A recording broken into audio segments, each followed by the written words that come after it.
Terima kasih Anda masih bersama kami di Newsroom. Pemirsa, dalam dialog Newsroom pada Senin kemarin, Direktur Eksekutif Nasional Walhi Zenzi Suhadi menilai polusi udara yang terjadi saat ini sudah membahayakan warga. Untuk itu Zenzi meminta pemerintah untuk segera mengeluarkan status darurat. Nah, menurut Anda, apakah penting pemerintah sekarang perlu menentukan status bahaya dalam kondisi polusi udara saat ini? Iya, status ini harus segera diambil putusannya.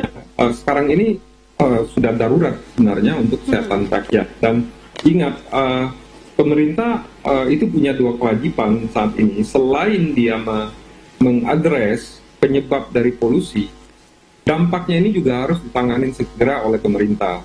Nah, langkahnya bisa follow up informasi dari Prof tadi itu sangat penting menurut saya.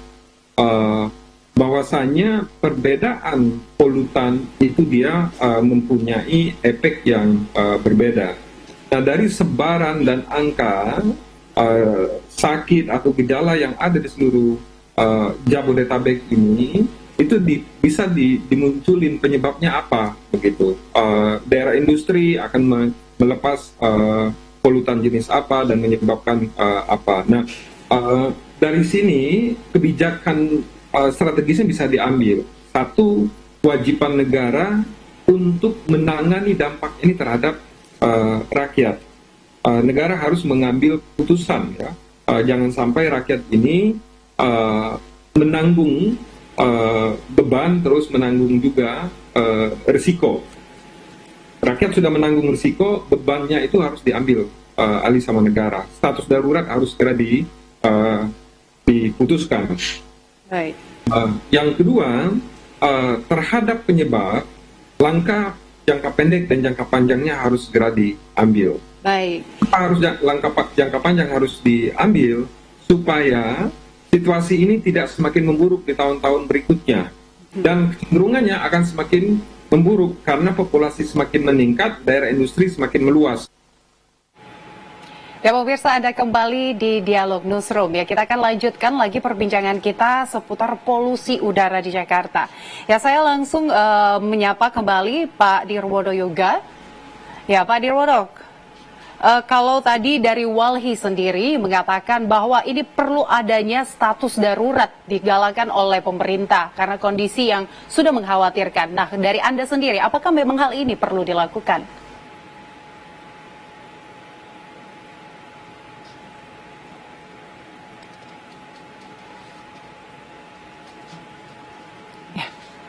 Baik ya, saya ke Prof. Chandra.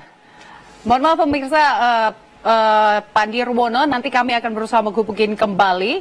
Ya, Prof. Chandra, kalau melihat kondisi saat ini, kalau tadi dari Walhi mengatakan perlu ada status darurat. Nah, untuk saat ini, apa antisipasi yang perlu dilakukan oleh masyarakat agar mereka tidak terpapar polusi udara yang terus-menerus? Sebelum menjawab itu, saya punya satu hal yang ingin saya sampaikan.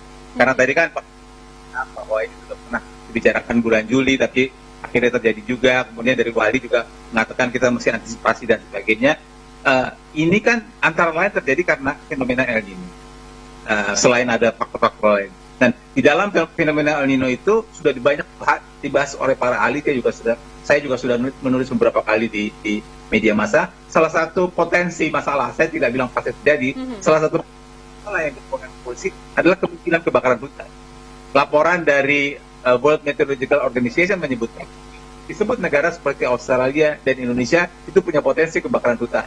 Jadi mumpung sekarang situasi kebakaran hutan belum lebar gitu, belum menjadi seperti itu, usul nih agak keluar topik sedikit. Dari sekarang dilakukan antisipasi, kalau bisa dicegah, kalau bisa ditanggulangi supaya jangan sampai terjadi nanti kebakaran hutan, karena masalahnya kita sudah pernah punya pengalaman panjang menangani kebakaran hutan dengan segala dampak yang sangat merepotkan. Jadi selain polusi di Jakarta yang sudah terjadi saat ini, saya appeal gitu, mumpung bicara di depan televisi, agar antisipasi mencegah kebakaran hutan juga dilakukan. Nah, balik ke pertanyaan tadi ya, ke apa yang harus dilakukan oleh masyarakat, ada beberapa hal. Tentu yang paling ideal adalah meminta orang membatasi keluar rumah. Tapi kan itu tidak mudah. Itu mudah dibicarakan. Orang harus keluar rumah juga mau tidak mau. Tapi kita aturlah bagaimana caranya kalau bisa dibatasi keluar rumah lebih bagus. Karena itu tadi waktu ditanya oleh wartawan juga tentang kebijakan work from home, saya sampaikan bahwa kalau ini kerangkanya adalah kerangka untuk mengurangi kemungkinan polusi, baik karena dia keluar rumah naik kendaraan menambah polusi maupun juga untuk kesehatan dia, maka itu tentu baik. Tapi bagaimanapun membatasi keluar rumah, membatasi beraktivitas di tempat umum itu akan baik. Nah, yang banyak pertanyaan kemudian tentang masker. Apakah harus pakai masker? Apakah masker bedah? Apakah masker N95? Kenapa pertanyaan itu keluar? Kan karena COVID ya. Pada waktu COVID kita punya confidence kalau pakai masker itu hasilnya bagus. Karena memang sudah ada penelitian yang secara nyata mengatakan penggunaan masker kain berlapis 3 menurunkan infeksi sekian persen. Menggunakan masker bedah sekian persen. Menggunakan N95 turun sekian persen. Dan penelitian seperti itu belum ada pada polusi udara. Begitu ya. Cuman kita sudah pasti kalau menggunakan masker itu bermanfaat, itu pasti. Dan kalau maskernya makin baik mutunya, masker bedah atau N95 tentu lebih bagus. Tapi angka persentase pasti penurunannya memang tidak sepasti yang pada waktu COVID-19. Kenapa? Karena kalau kita sebut air quality index di Jakarta disebut katakanlah 175, itu kan di tempat pemeriksaan alat itu begitu ya. Di tempat lain kita belum tahu, di studi Jak TV berapa kita nggak tahu. Jadi akan tergantung satu tempat dengan tempat lainnya.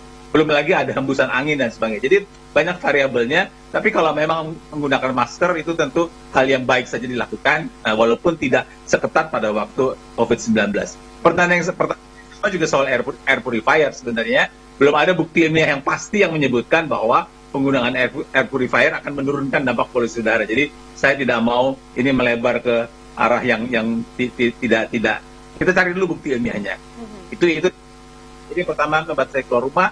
Yang kedua, penggunaan masker silakan digunakan walaupun bukti ilmiah persentasenya kita tidak punya tentu saja. Yang ketiga, yang secara umum daya tahan tubuh harus ditingkatkan. Jadi kalau kita tahu mau penyakit apapun juga termasuk gangguan polusi udara akan lebih sering mengena kalau daya tahan tubuh kita rendah.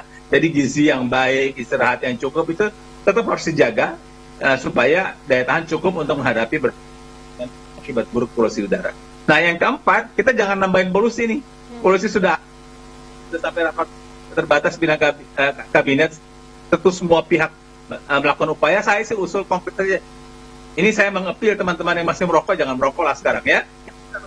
Berhenti terus, menambah polusi lagi. Jangan dilakukan, jangan bakar sampah di depan rumah, karena itu tentu menambah polusi lagi. Jadi kita jangan menambah polusi lagi. Baik. Nah, yang terakhir, pada mereka yang ada gangguan penyakit kronik, baik penyakit paru maupun penyakit jantung dan sebagainya, tentu akan kemungkinan kambuh lebih besar. Karena itu, kalau ada aturan dari tugas kesehatan mengatakan harus kontrol dengan teratur, kontrol dengan teratur. Misalnya saja, mereka yang asma atau penyakit paru obstruktif kronik itu ada alat yang namanya spirometer, dia meniup gitu, kita bisa tahu berapa besar kekuatan fungsi pernapasannya. Itu dilakukan secara teratur supaya kita tahu dari waktu ke waktu.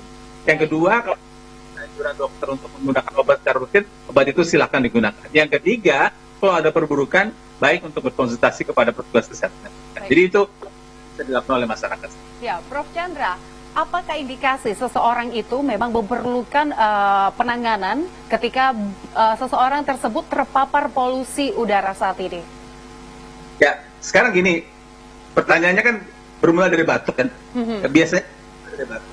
Jadi kalau ada batuk, apa yang mesti dilakukan? Kalau ada batuk, yang mesti dilakukan yang pertama sebenarnya, ya, balik lagi ke tadi, menghindari sumber polusinya. Itu jelas. Tapi banyak minum itu sangat membantu. Karena dengan banyak minum, maka terjadi pengenceran dahak begitu, sehingga dahak bisa lebih mudah dikeluarkan dengan baik. Itu poin kedua. Poin ketiga, kan ada obat batuk bebas tentu saja ya. Kita mesti tahu bahwa obat batuk bebas itu ada minimal ada 3 jenisnya. Yang jenisnya mengeluarkan dahak namanya ekspektoran, yang jenisnya mengencerkan dahak namanya mukolitik, dan yang ketiga yang jenisnya menekan batuk kering terutama itu namanya antitusif. Jadi kalau mau pakai obat batuk, tidak sekedar obat batuk, kita mesti cari yang mana yang sesuai dengan kita. Nah, kalau kemudian batuknya berwarna kuning atau hijau, dahaknya maksud saya bukan batuknya, dahaknya berwarna kuning atau hijau, itu bisa diduga sudah terjadi infeksi. Bisa infeksi virus, bisa infeksi bakteri, walaupun sebagian besar infeksinya adalah infeksi virus. Itu soal batuk. Kemudian kalau ISPA itu kan tadi sudah disebut infeksi saluran pernapasan akut. Akut itu artinya terjadi dengan cepat. Artinya tadinya nggak sakit terus sakit gitu. Kalau kronik kan berbulan-bulan atau bertahun-tahun. Nah, kalau sebagian besar sih memang disebabkan oleh virus.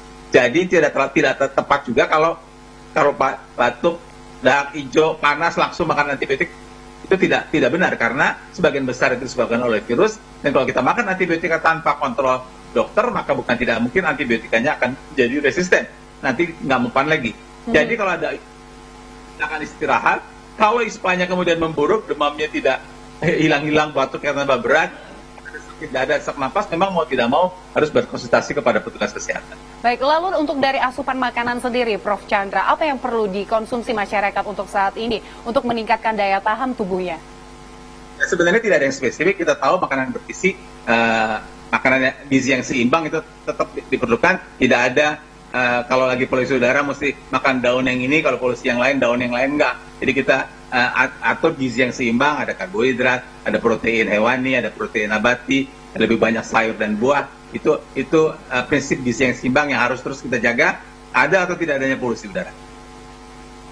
Baik, terima kasih Prof. Chandra sudah berbagi informasi bersama kami. Ya, kita berdoa bersama supaya kondisi cuaca saat ini maupun udara saat ini bisa semakin baik karena masyarakat juga perlu menghirup udara yang segar kembali seperti dulu. Baik, terima kasih Prof. Chandra.